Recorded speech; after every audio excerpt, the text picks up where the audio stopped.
Hello, sir. My name is Mohammad Safid. I'm 23 years old. I finished my school at Al Misbah and Sarapudi. Then I start automobile technology at some other technical college. After that, I did hybrid automobile training at Mr. Hybrid in Kandy. Now I am working as an automobile technician at this Plaza workshop in Tafna.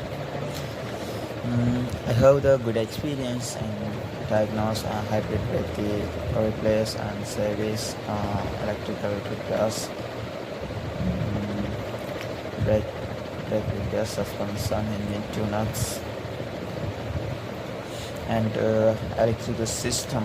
I like to learn new technology and I enjoy the work with a team. Is my goal is to become the skilled automobile technician and support the company with my knowledge. Thank you, sir. நம்ம என்ன பார்க்க போகிறோம்னா மல்டிமீட்டரை பயன்படுத்தி நொக்ஷன்ஸரை எப்படி test பண்ணி பார்க்கணும் பார்ப்போம். இப்போ நம்ம மல்டிமீட்டரில் வோல்டேஜில் போட்டு நம்ம நொக்ஷன்ஸர்களை பார்க்கும்போது வோல்டேஜ் கூடி குறையணும். அந்த நொக்ஷன்ஸரில் தட்டும்போது வோல்டேஜ் கூடி குறையணும்.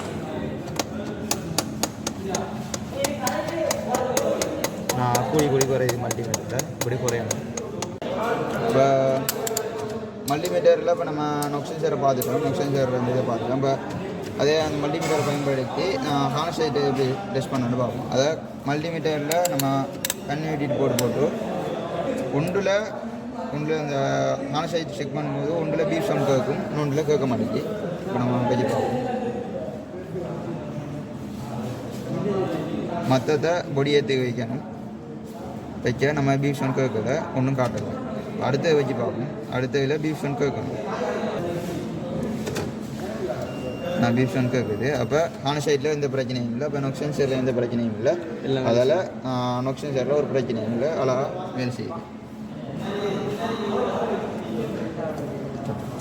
ஹாய் ஃப்ரெண்ட்ஸ், இந்த வீடியோவில் நம்ம எதுக்கு பார்ப்போம்னா ஒரு ஸ்கேனர் பயன்படுத்தி வாகனத்தில் ஸ்கேன் பண்ணி பார்ப்போம். ஹெல்த் ரிப்போர்ட்டர் எப்படின்னு பார்ப்போம்.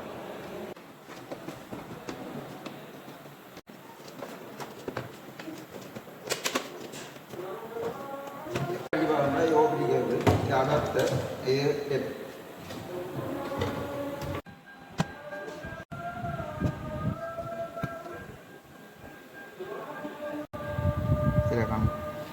இப்போ நம்ம டெஸ்ட் பண்ணி பார்ப்போம். ஸ்கேனரில் நான் அப்ளிகேஷன் தான், நம்ம அப்ளிகேஷனில் போயிட்டு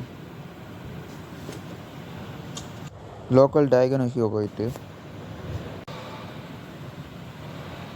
இப்போ நம்ம வாகனத்தை செலக்ட் பண்ணணும். என்ன வாகனம் உண்டு, இது கியா வாகனம். அப்போ நம்ம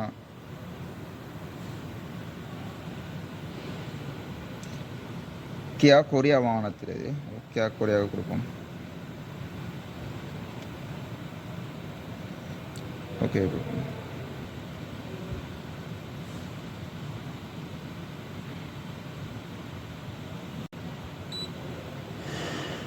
கனெக்ட் ஆகிட்டு வாகனத்தோட இப்போ இந்த நம்ம ஓபிடி கேபிள் 16 பின் 20 பின் அண்டருக்கு நம்ம அடிச்சு 16 பின். அப்போ 16 கொடுப்போம். இப்போ மெனுவல் செலக்டாக ஆட்டோமேட்டிக் சேஜான்னு கேட்குது. இப்போ நம்ம ஆட்டோமேட்டிக் சேஜ் கொடுப்போம்.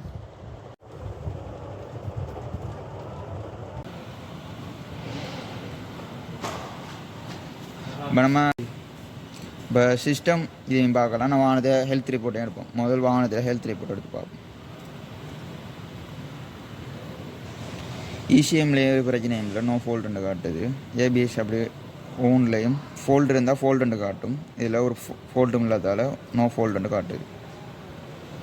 வாகனத்தில் இல்லாததெல்லாம் நாட் எக்யூப்டுன்னு காட்டும். நோமல்னு காட்டுது.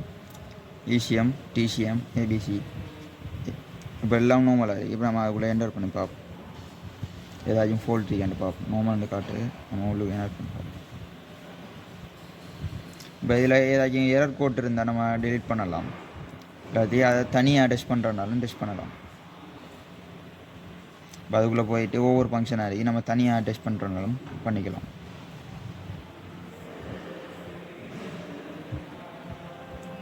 நம்ம அதுக்குள்ளே ஹெல்த் ரிப்போர்ட்டை பார்த்தோம். இப்போ சிஸ்டம் செலெக்ஷனை பார்ப்போம். அதில் போயிட்டு நம்ம இசிஎம்மை பார்ப்போம். இசிஎம் கண்ட்ரோல் மாடியூலை பார்ப்போம். அதுக்குள்ளே டெஸ்ட்டை பார்ப்போம். டெஸ்ட்டுக்குள்ளே நம்ம இன்ஜின் ஸ்பீட் ஆர்பியை தான் பார்ப்போம். இதுக்கு என்ன கண்டிஷன்டா இக்னிஷன் ஒன்றில் இருக்கணும், இன்ஜின் ஆஃபில் இருக்கணும்.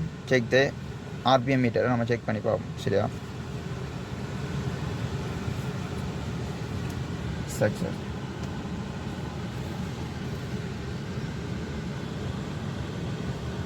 சக்ஸஸ் ஆகிட்டு அப்போ ஆர்பிஎம் மீட்டரில் ஒரு பிரச்சனையும் இல்லை.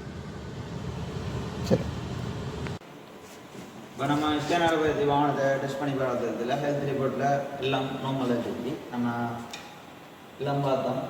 இசிஎம் பார்த்தோம், இசிஎத்தில் ஆர்பிஎம் மீட்டர் பார்த்தோம், எல்லாம் நார்மலாக இருக்குது. அப்போ வாகனம் கண்டிஷனாக இருக்குது.